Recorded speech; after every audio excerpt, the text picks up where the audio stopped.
Hi everyone, welcome back to I Never Told Anyone This But Vice Officer Studios. Today in the studio, I have with me EJ. EJ is a teacher who is constantly advocating for better conditions for our public schools. And with that, I'm going to let him start telling a little bit of his story. Thank you so much for having me on, Ali. This is an honor. It's a pleasure to be here. My story is simple.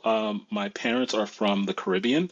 They're from Haiti, and they grew up somewhat in poverty in the West Indies. And one day, my dad decided it's time for us to move. So he eventually landed in New York. I'm from New York. You probably hear from my accent. And eventually my siblings came over, and I was born in New York. And the reason why they came over was because they believe fervently in education. And so all of the sacrifices that they made was about furthering the opportunities that my siblings and I could have via education. And so by the time I decided what I wanted to become, uh, based upon the inspiration of a couple of friends, I decided to get into public education as a teacher. And I've been doing it for some time now, for over 20 years. And I believe that the one of the principal ways in which we can create equity and justice in society is by ensuring that there is a stable, healthy, and fervent public education system in all communities. So that is what I fight for. That's what I believe in. Um, it's something that I truly believe that unless someone does not want democracy to survive, then you have to believe in supporting public education. Totally. Yeah. Um, yes, I've seen a couple of your other interviews and I want to repeat again, 20 years in the field. Like, Yes, you it's kind gone by of quickly. Yeah. really. So you decided pretty early on that that's where you were heading, like you were like, I'm gonna do this. This is what I'm gonna do with my life. Mhm. Yeah, Thanks. it's I so in West Indian culture and um one of the things that your folks might want to influence you is like you either become a doctor, you become a lawyer, or you become some sort of name that elicits a lot of societal clout and finances. And at first when I was in college, I had flirted with the idea of becoming an attorney because my sister's actually an attorney as well. But I'll never forget having a conversation with someone who talked about whatever you choose to do. And obviously, the world has changed since the time I was in college. But at that time, the gentleman with whom I was speaking said, whatever you choose to do will be the thing that you do for the next 30 to 40 years of your life. And you'll be spending 40 hours plus each week doing that thing. And that's the point where I realized, am I going to become an attorney because I want to become an attorney? Or is it something that I'm just simply doing because my family expects me to do it? And then there's already the sibling pressure of having to follow in the footsteps of an older sibling. And so it's at that point where I decided, actually, I'm going to buck everything and just say, okay, I actually want to be of service to people and to do good. And so my focus became becoming an educator. And I had a couple of educators, a couple of teachers, particularly in high school, who really shaped my desire to affect that kind of change on the ground level. So, and I'll shout them out right now, like really quickly. Yes. One is Mr. Green, who was my band teacher for 4 years, so ninth grade through 12th grade, who since passed away. He's passed away since, I believe, at this point, like 15 years ago. But he became a mentor of mine and someone actually 20 years ago now. Wow. Yeah, it's been 20 years since he passed away. And the second person is Maria Johnson, who was my social studies teacher, who I had twice. And she's the reason why I fell in love with history because she was a walking encyclopedia. And I said, I want to be like that person. I want to be someone who can walk around and have encyclopedic knowledge of things because there's just something so powerful about knowing. Mhm.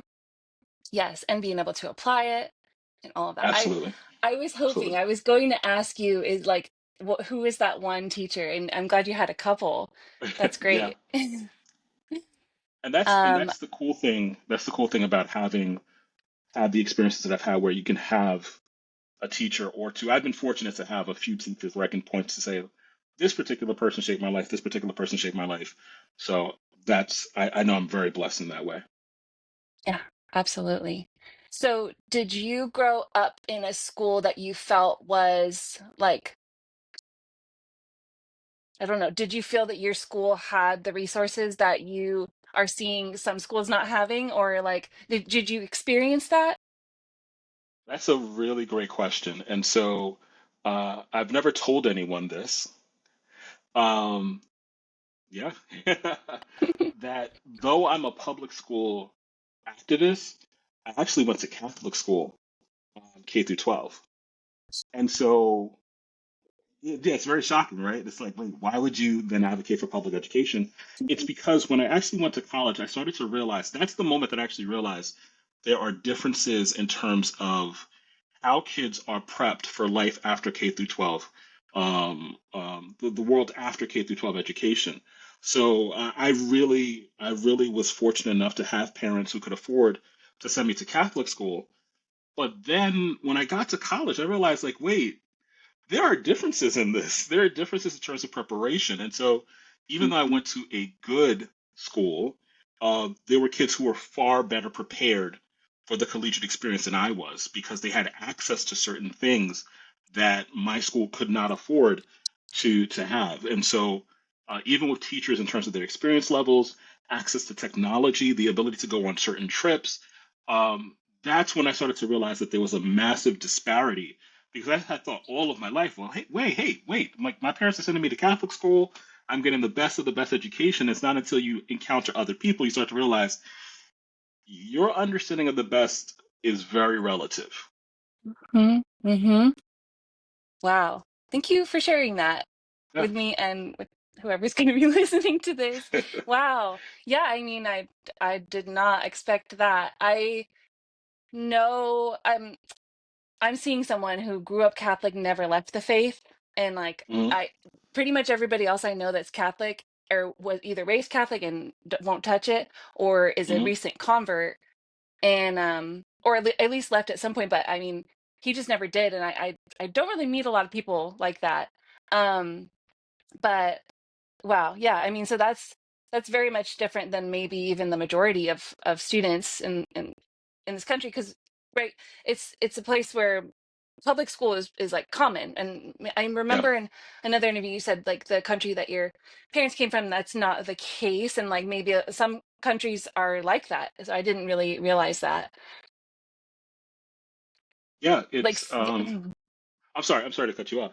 oh no, Yeah. I didn't know if you. Mhm. Yeah. The public education is something that we take for granted because we kind of just assume that it exists because it exists where you are. It has to exist everywhere. And that's not necessarily true. And that's actually one of the things I tell my students all the time is that the word normal, it's a very loaded term because what we perceive to be normal is almost always just influenced by what we see. And you have to approach that term with an air of humility to just simply say, my normal is only relative to what I've seen. And I have to leave myself able to say, what I've seen is not the totality of what can exist. Absolutely. Yeah, let that sink in for a second. Yeah.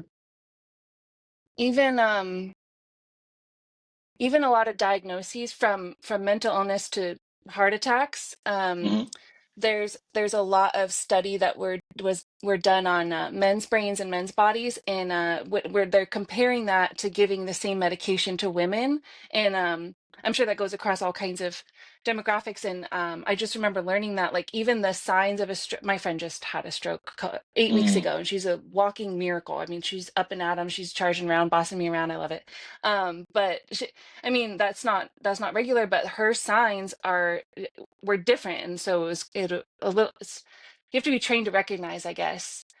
And so I'm just saying, like that's my reference point for like what's normal is that just because something's like studied historically doesn't always mean that it kind of captured all the data, right? It's been going on for a long time, but was it really like looking out at all, or Hmm. just um so yeah.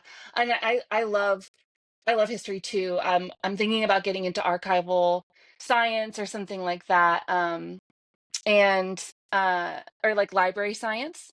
And I thought Hmm. it was funny because I also watched an interview you did on Tom Sawyer and Huckleberry Finn. And my friend last weekend just gave me this book. It's a brand new version of it. I mean, I read it when I Wow. was a kid, but like it's got his picture on the back and everything.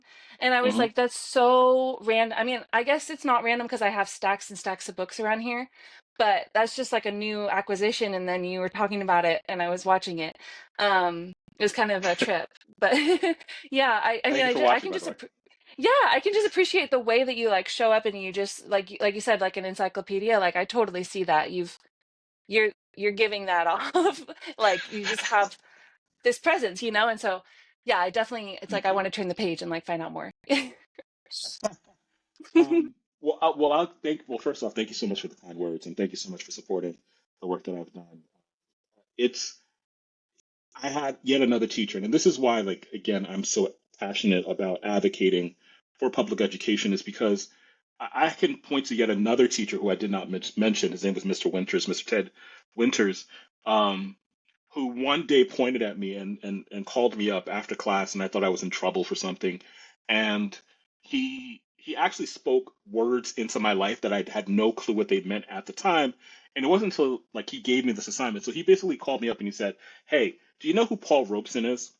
And I said, "I have no idea who you're talking about." And he basically said, "You have the possibility of being a Paul Robeson." And obviously, at the time, there was no internet. And so he basically saw that I was dumbfounded. I had no clue what he was talking about. And so he said, "Listen, go to the library or go home if you have an encyclopedia set," which fortunately we did, "and look up who Paul Robeson is." And so I'm a ninth grader at this point. I think I'm like 12 or 13 years old. And I look this up. And here, this teacher basically says you have the possibility of being a Renaissance man, someone Mhm. who's learned in not just trivia, but also the possibility of being an artist and an actor and an athlete and a scholar. And you can do all of these things.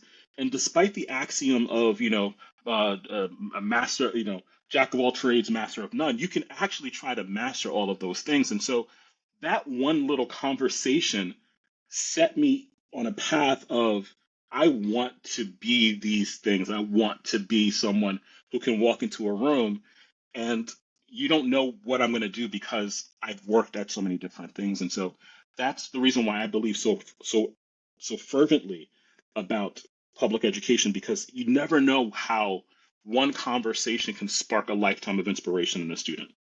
Seriously. Yeah. Um, you mentioned artist. I found one sentence in all your bios about you compose or you play music. Do you want to talk about Yes, that? I do. Yeah. Yeah, so it's very funny because you've done a lot of work in terms of researching what I do. Um, and part of the reason why I don't really actually speak a lot about it is because we live in an age where algorithms determine everything. Algorithms determine how someone finds your work. Algorithms determine what's going to be played next on your YouTube playlist or your Spotify playlist or your Apple Music. So much of what we do is determined by algorithms. And so, as someone who, again, Mr. Winter is saying, you're going to be Paul Robeson.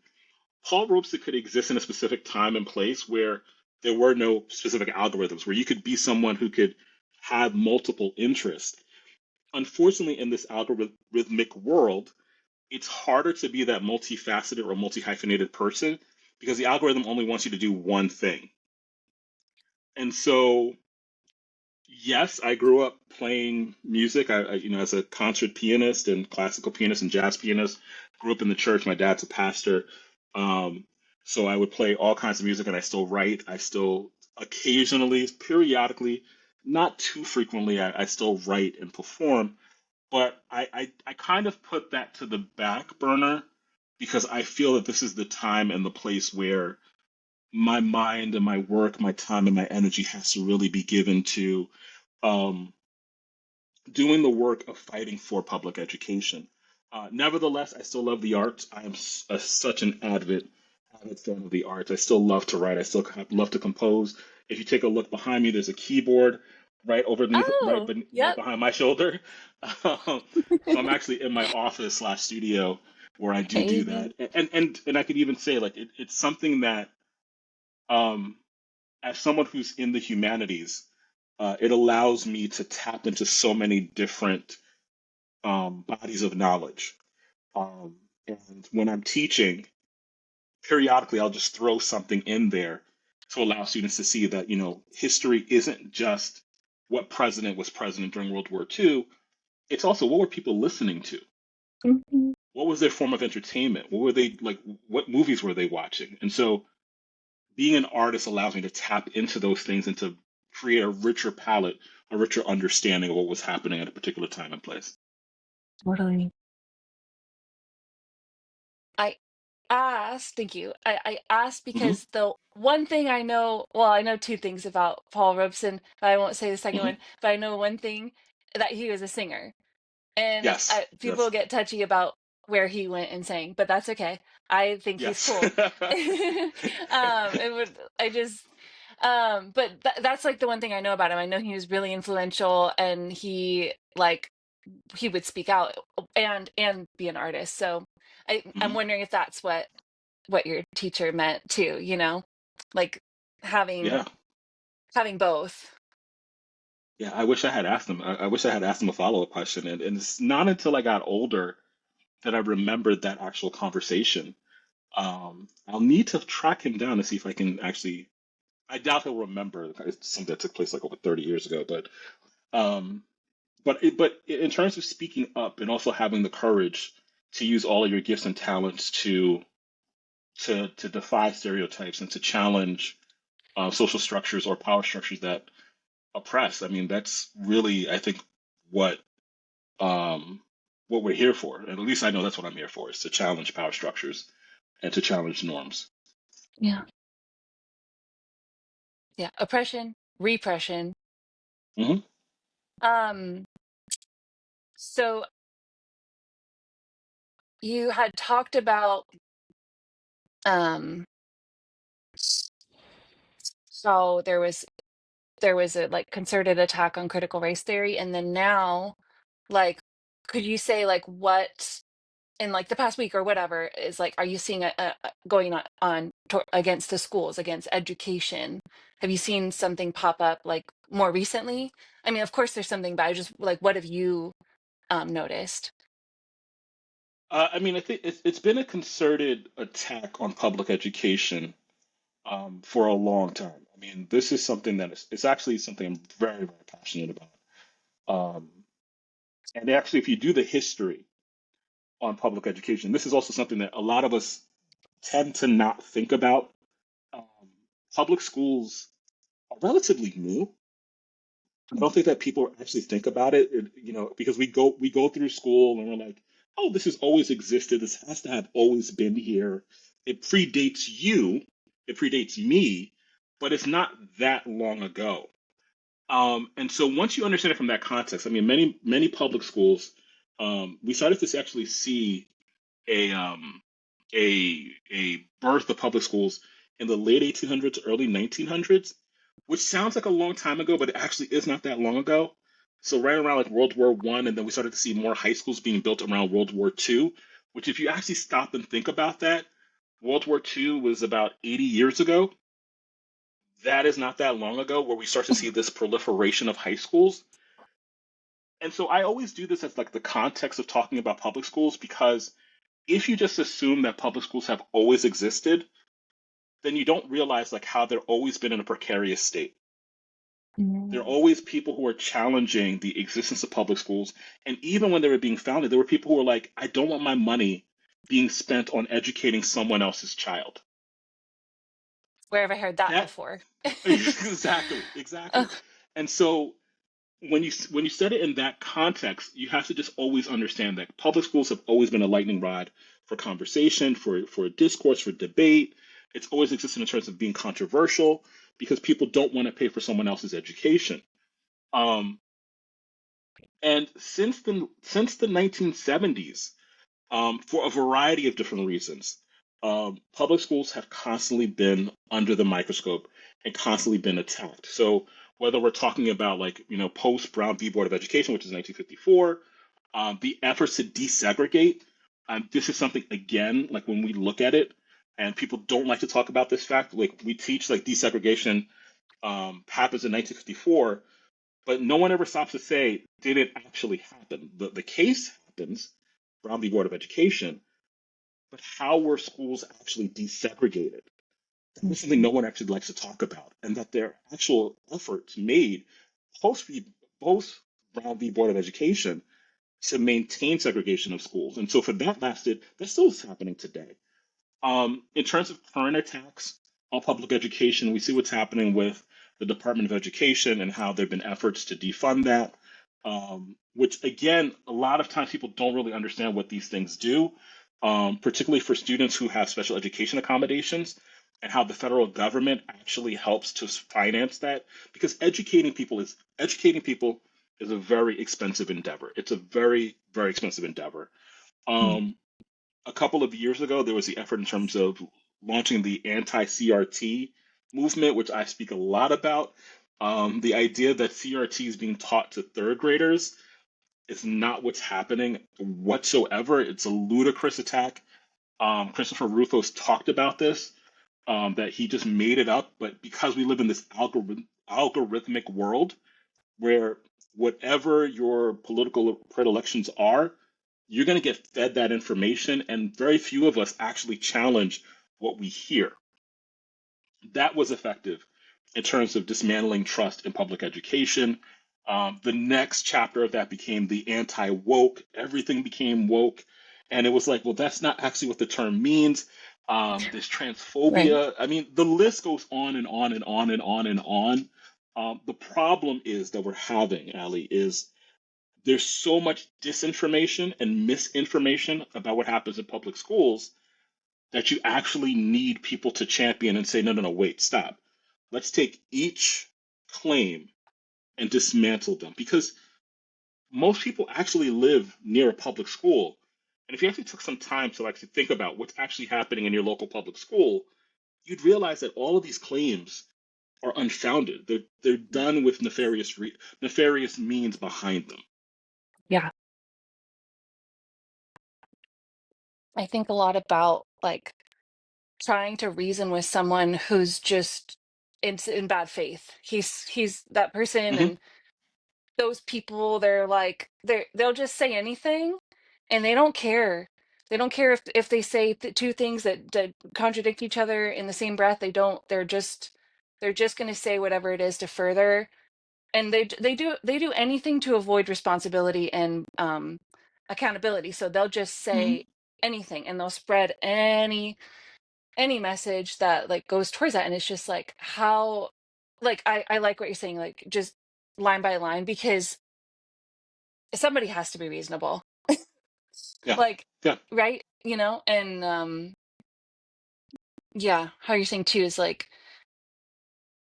it now it's the case that somebody has to stand up. And I mean, like you said, oh, anyways, what am I trying to say is it's the case that because there's a tax on something like education, somebody has to be championing it. And to me, that's wild. Like, I just take it for granted that school is good. And like I think that's awful.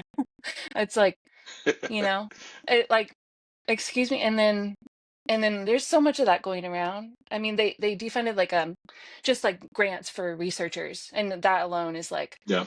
Yeah. I mean, there's public universities, and that's a different level, but it's still like the same kind of thought. And then they're just taking away grant money for anything, for any. We don't even know what all the researchers lost. And it's, yeah. I mean, we kind of need somebody to stand up and say something at that point. Like, Yeah. yeah. Absolutely. I mean, Do you see? it's one of the. Yeah, okay. Go ahead. Yeah. No, go Go ahead. ahead. Go Go ahead. ahead with the question. Do you Um, see? I'm so sorry. Go. You go. You go. no, no, no. I want your question. I want your question.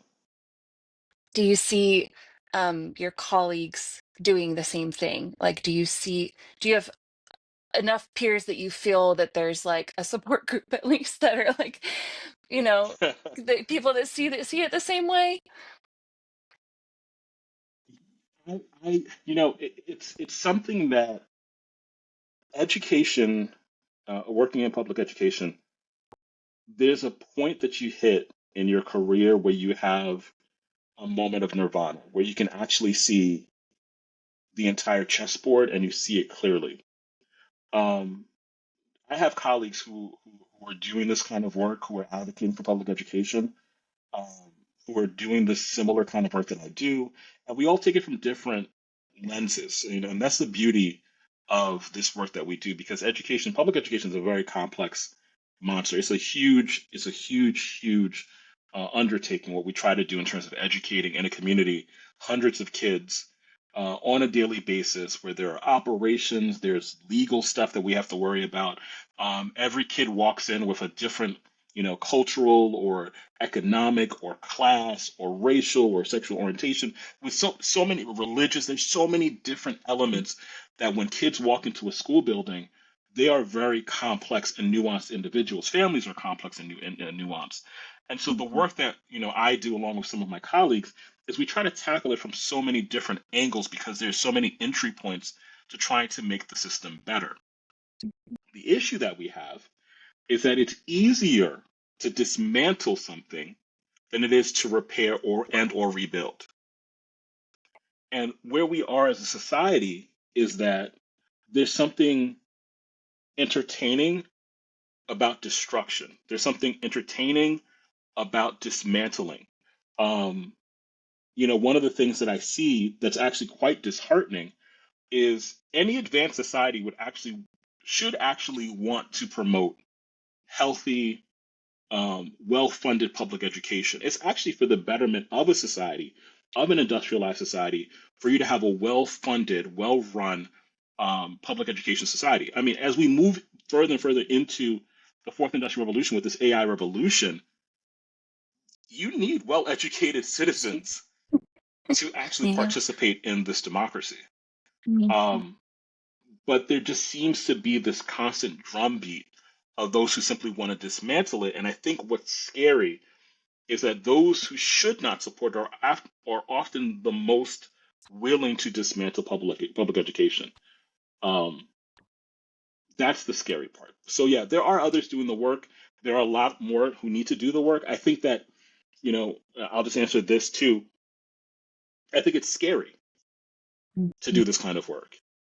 I think it's very scary to be public and to say, here are the issues that are occurring in terms of how people are trying to dismantle this structure. And it's scary to put your name on it and to call it out and to say, no, no, no, no, no. What you think they're showing you is not what they're showing you. Here's their actual aim. So, for example, one of the more recent and actually most obvious efforts in terms of dismantling public education is to pull that money that goes to public schools and to place them into charter schools or to place them into religious academies. That's like, or to corporatize public schools so that corporations or rich multimillionaires or billionaires can actually start to privatize public education, not to better students, but to profit off of students. Mhm. And so to do that, to say that, it takes a lot of courage to do that. And so I understand why some teachers are reluctant to do it. Being a teacher is already exhausting. It's already stressful, Mhm. particularly given the climate that we're in.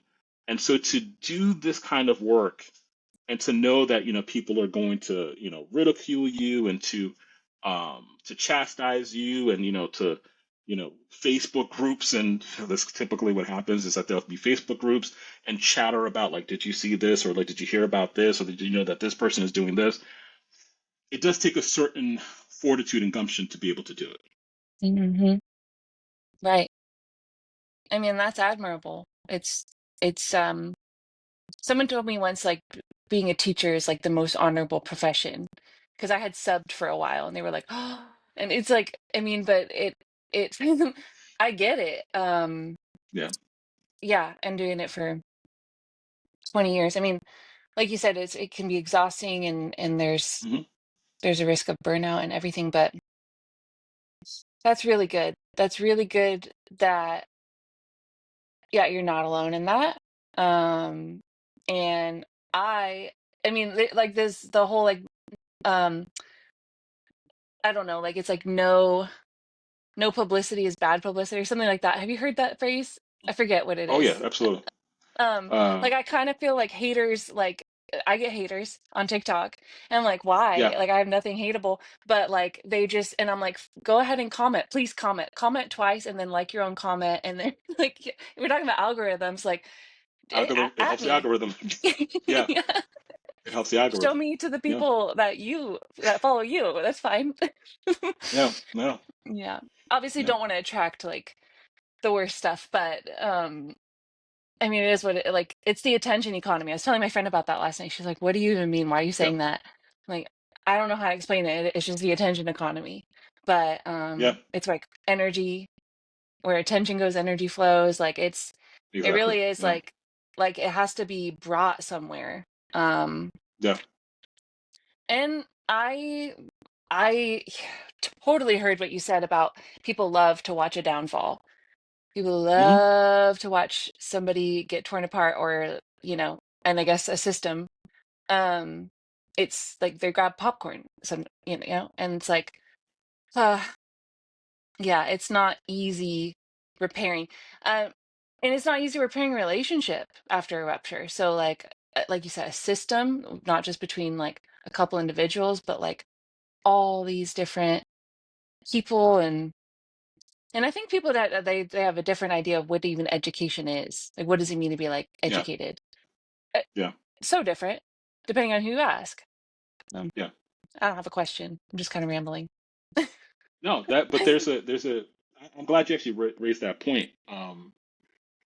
I think one of the struggles that we have, and I think that if I were to critique schools, I think one of the things that schools don't necessarily do well, many schools don't do well, is there's a disconnect between what the public perception of what education is and what it's supposed to do versus what actually happens and what we believe is the ultimate aim of education within the school. So let me try to say this one more time. So Uh-huh. what parents and students and community members and people outside of a school, what they think education is for can be very, very different from what people within a school think education is for. So I tell my students straight up, like I don't care about test scores. I frankly do not care about test scores because I know that as an educator, having been at this craft for more than 20 years and having taught thousands of students, that tests are flawed mechanisms to evaluate what a student knows or does not know. So if I put all of my faith in this one test and say, I'm a successful teacher because you passed this arbitrary measurement of what you know, that's a faulty way of understanding what education is.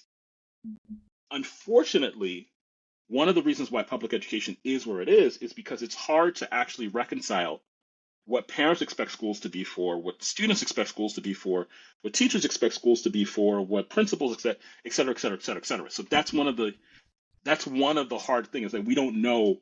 Sometimes we're all sitting in the same room, but we have very different expectations and very different desires for what this thing is supposed to do. Yeah, yeah, yeah. Yeah. Wow. Hmm.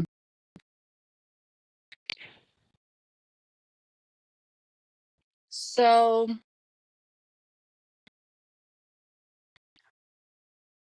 I don't know. I don't know. I mean that I could see how that's true. The first thing I thought about is like if you say the word marriage in a room full of Hmm. people, everyone's gonna it's a construct, you know? Hmm. Oh, the SAT. You probably already know this. Not a lot of people know it. Sometimes people will want to be like, that's not true. But if you look at history, like the SAT, it started out with questions about like, oh, yachts and everything. Like it was Hmm. highly skewed. And then they never changed it. They like revised it a little tiny bit. And it hasn't been that much changed since the first, and the people that put it out were doing it on purpose. That wasn't even like an unconscious bias. They intentionally did that. And then it's just been like ingrained, and like it decides where you can go to school. It decides where you're going to move your whole life to. And like you said, where you're going to spend your collegiate experience. Are you going to go to a school that's going to be a match for what you've been taught? And it's basically just fake. It's just a test, like you said. I It know. is. It's It like, is. what teacher actually liked no student left behind? It's a misnomer, and then it's just teaching to the test. And I mean, we hear it. I've heard it enough that it's like, yeah, that's actually wild. I mean, I was a kid when that was happening, and I thought, well, I'm good at multiple choice, so this is great for me. But like, Yes. that's Um, I just benefited from that, and that's now realizing like, okay, maybe I wasn't smarter than anybody. Maybe I was just primed. Than I was more primed, you know, which is crazy. yeah. But what do Yeah. you do with that information? You just try. I I try to. I don't know. try to I try to look at anything I can look at that tells me that something that I grew up thinking wasn't true. Anything that can challenge it, I'll be like, yes, I'll listen to that. And yeah, okay, I'll think of the other thing. I was talking to some community organizer about something that you said that like lit up that part of the conversation. It'll come to me. But hmm yeah, how are we doing? We're at 36 minutes. You want to I can keep going. I want to make sure Yeah, I'm let's keep on. respecting your Let's time. keep on. Okay, Yeah. cool. Yeah. Cool. It is hot here. I'm in Southern California, and that's what I was gonna. Another thing is that I'm in a predominantly Spanish-speaking neighborhood, or hmm at least like the next neighborhood over is, and I think a lot of people within like a mile of me are at least bilingual. And when I was subbing, it's like some of the students came in. And English was their first language, and I've seen that my whole life. Some of my friends they had went to a separate class just for an hour each day, and then came back to the classroom. And like, I mean, just that alone, it's like schools have to be equipped for special needs, and schools have to be equipped for hmm languages. hmm Even like, and I think of a crossover as like ASL, but like, I mean, I had to brush up on my Spanish to be able to communicate with the parents, like what happened today, especially like if there was like an incident or something. This one kid, he fell off his tricycle. I'm like, how do you fall off a tricycle? How do you do that? And yeah. I'm like sitting there trying to explain what happened, and I'm like, I always tell people, I'm like, I know enough Spanish to get through a conversation on basically anything, but you're going to be able to tell it's not my first language. You're going to be able to tell right Yeah. away. Yeah. My accent's kind of out, but and it's like, yeah, I mean, and the principal spoke completely fluent Spanish, like, and it's just like that's a kind of dedication.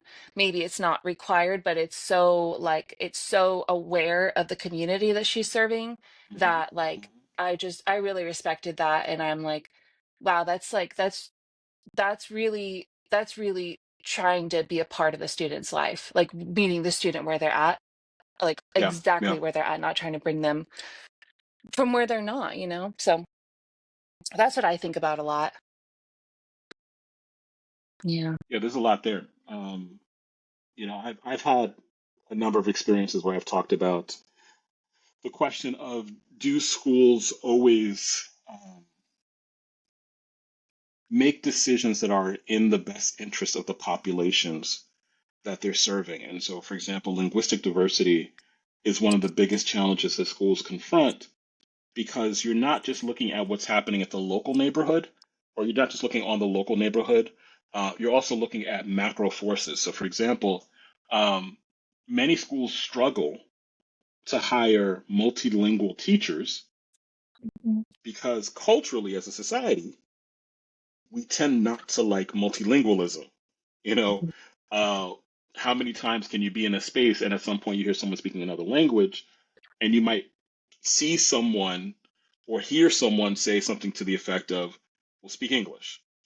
Um, Yeah. there's a larger Ick. there's a larger macro force here in our society where we tend to frown upon multilingualism, even though multilingualism is the reality for many Americans. So, for example, growing up, I English is actually my second language. I grew up with parents who spoke, multiple languages, and so when I got to school, after spending years hearing multiple languages at home, my English was kind of off. Um, I do find myself to be a pretty intelligent guy, but had I had the wrong teachers, had I been in the wrong setting, what would have happened to me? What labels would have been ascribed to me? Um, what classes would I have been placed in? And in many respects, that's one of the biggest challenges that we have in the education system is that sometimes there's a need, but it's very difficult to fulfill the positions to actually meet those particular needs. So, like linguistic diversity is one of the big ones. If I were to ever be in the position to reform teacher education, one of the things that we do have to address is linguistic diversity because Mm. that's not just a if we want to live to the fullest extent of the First Amendment, which is freedom of speech, that includes linguistic diversity as well, too. To say, 100%. 100%. And yeah, like are schools hiring for that when they need to or um I remembered another thing is even like as you're explaining things, which you're really great at, and thank you so much for like laying it all thank you. down for me and for anyone. And also what I've heard is that it's not really anyone's job to educate people on some like it's kind of everyone's responsibility to like educate themselves and learn adults and so like Hmm. as a teacher that's your profession, but do you find that people kind of expect you to educate them on topics that they could very much not use your time to tell them what to think, do you know what I'm saying? Yeah, I do. I do. Um, it's the again, this goes back to what's our cultural understanding of what education is. Um, I've gone to a lot of school, like a lot, like just a lot. Um, but in part, it's because I grew up in a household where that was the expectation. Like you should love learning. And because that was the expectation, I actually fell in love with learning. I fell in love with, wait, I don't know this thing, but I want to know more about it. What's unfortunately happened is that some perceive schools to be a place where you should fall and continue to fall in love with learning. Others have found schools to be a means to an end. For example, one of my greatest frustrations, and I try to encourage my students not to think this way, is that school is a means by which to get a job. Oh. That's Right. problematic. That's problematic. Or for some of the parents that I have, that school is a means by which a student is going to go to a particular school. That is problematic because what that ends up doing is that it nullifies, it kills, it subverts the love of learning that someone needs to succeed in whatever arena they choose to enter. And so, for many people with whom I have conversations, particularly about politics or about history, I can often see where they bump into this school as a means to an end because one of the things that you learn when you love learning is that there's a lot of complexity, there's a lot of nuance, there's a lot of actually it's this and it can be this. Mhm. There's a lot of gray area. And so the more you learn, the more you're like, oh, I need to actually learn more about this. So like learning actually inspires humility because you start to realize I don't know everything. Yeah. But it inspires then after you recognize that humility, it inspires the pursuit of wanting to know more. Mhm. And so I always use that like long explanation when I'm speaking to people about things like politics. Politics tends to be one of these things where people think they understand it and they fall into this air of tribalism. And the more you just like throw out questions, you start to poke holes in their belief and their understanding, what they perceive that they understand, what they actually don't understand. That's really the opportunity that perhaps you might inspire the passion for learning within them.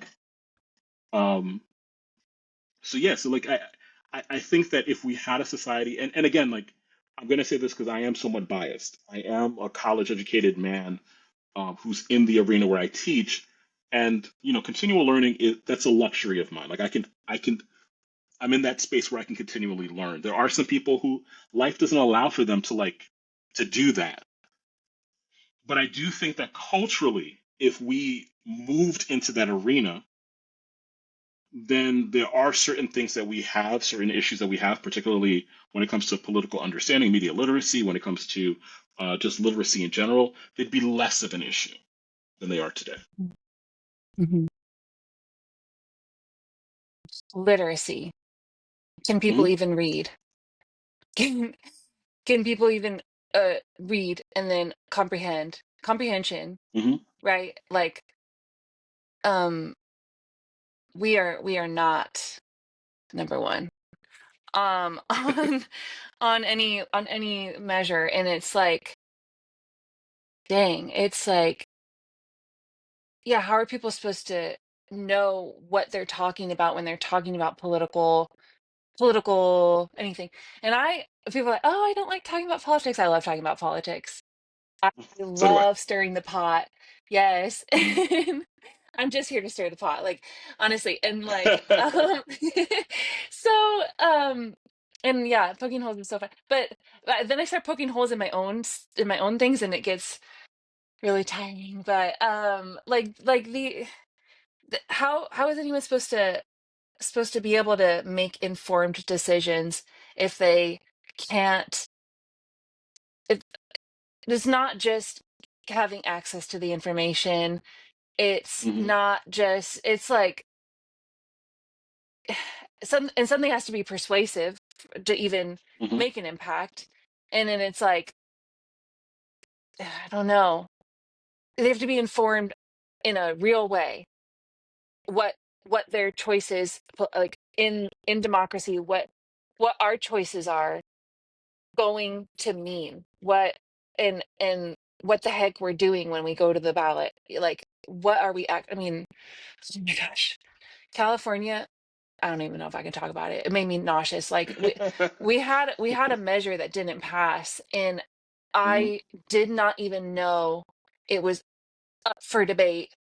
And we did not. We made a sad choice. We made a sad choice. Um, Hmm. and it's like, I don't know. I don't even know if people are are actually understanding the impact that their choices are making, or how it impacts them in Yeah. the first place. Yeah. They might think that they're Yeah. doing what's best for themselves at all, and it's actually just coming right back to bite them. And even if they're selfish, they're not getting what they want. Yeah. Yeah. Yeah. So yeah. It's what you're describing. Literacy is a huge it's a huge concept. Um, it's very complicated in terms of how do people read the world, how do they see the world, how do they comprehend the world.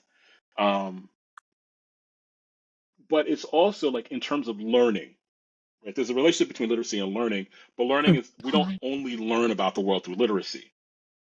But one of the things, I mean, literacy is huge in forming our ability to learn. But there's also, I think, and this is where we are as a society, there has to be this level by which we are okay being wrong.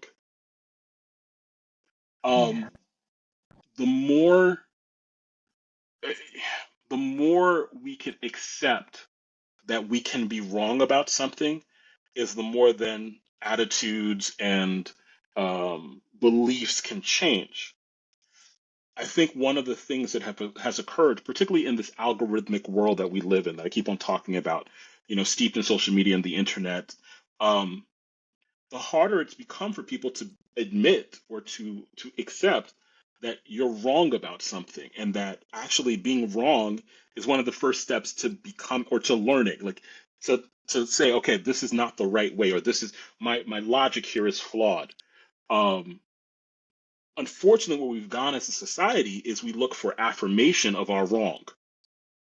So instead of admitting that, maybe my understanding of this is flawed, maybe my understanding of this is incomplete, what we'll do is we'll take the affirmation, we'll look for affirmation of our wrong, affirmation of our incomplete, affirmation of our illogical setups, as opposed to accepting that our propositions or our assumptions can be or are wrong. Mhm. Um, it's one of the biggest challenges we face in schools. Is how do we encourage kids to be wrong, to learn how to deal with being wrong, to sit with that answer wasn't right, but to not lose the courage of trying again. Mhm. I think this is where we are as a society, is that we've lost those first two, that inability to say, okay, actually, I was wrong about that, but I'm Yeah. still going to try. I'm still Mhm. going to try.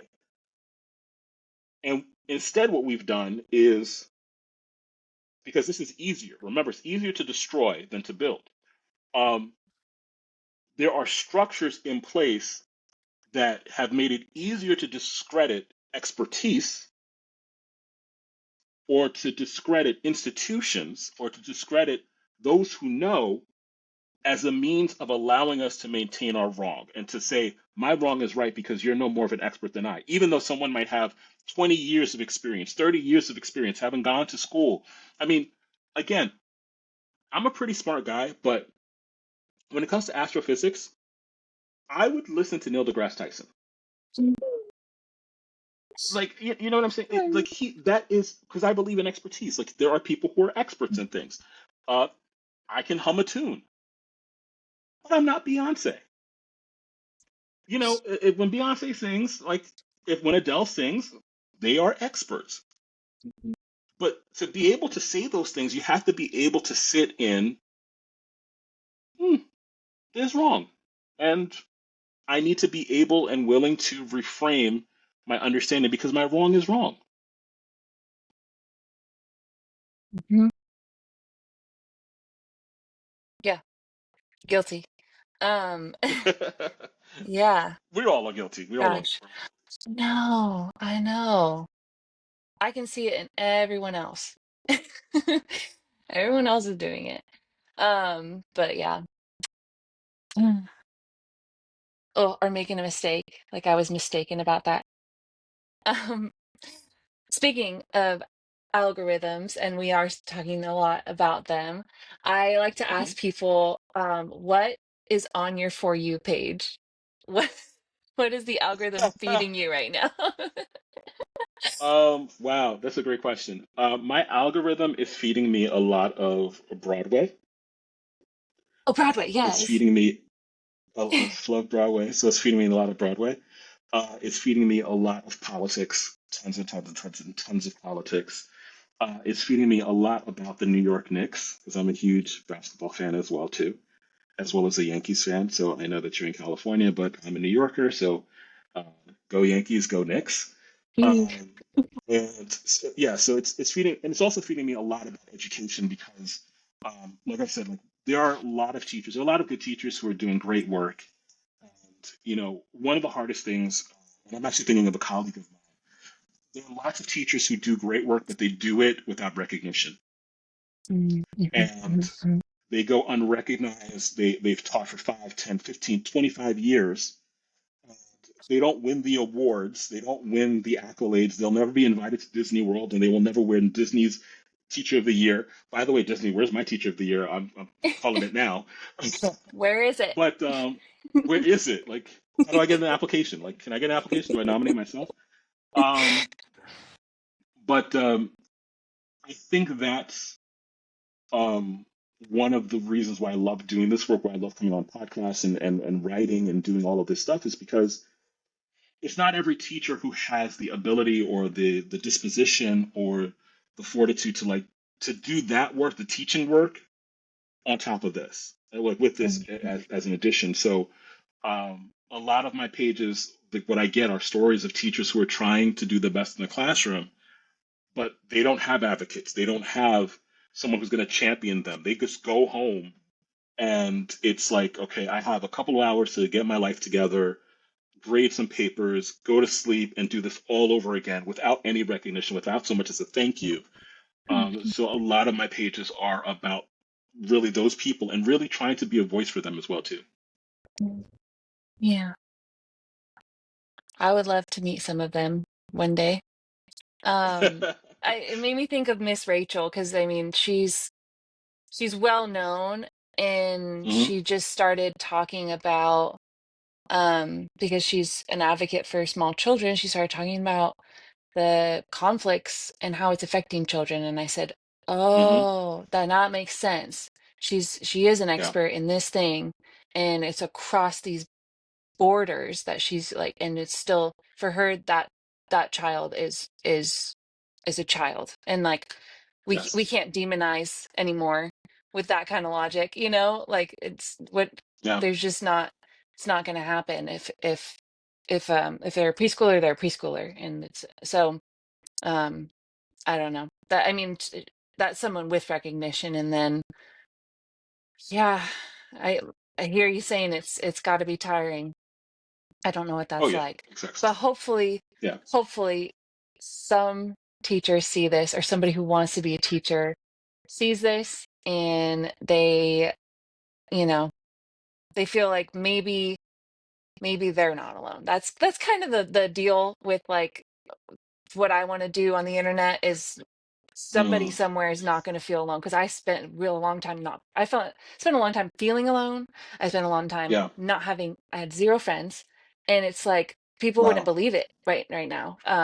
But like I know there's people that sit on the internet just waiting for something to come across that they could resonate with, and you know that Yeah. algorithm Yeah. maybe it'll pass one of these episodes on is the deal. Yeah. um should we land this plane? Yeah. Let's find it. Okay. um is there anything else that you want to make sure that gets said while you're here? And also, follow-up question, where is the best place for people to find you? I'll put all your social media in the comments, but where can we go right now and find EJ? Well, first off, thank you so much, Ali, for having me on Thank the you. program. Thank you. It really means a lot. Continued success, continued good luck. And yes, you're absolutely right. There is enough space on Beyonce's internet for all of us to have a voice. And I hope and I'm praying that your voice gets amplified and finds the right people. And that's the other thing too is that I really do believe that the people who need to find you will find you at some point. You just have to be persistent. You have to remain, you have to be audacious enough to say Hmm. that my voice belongs.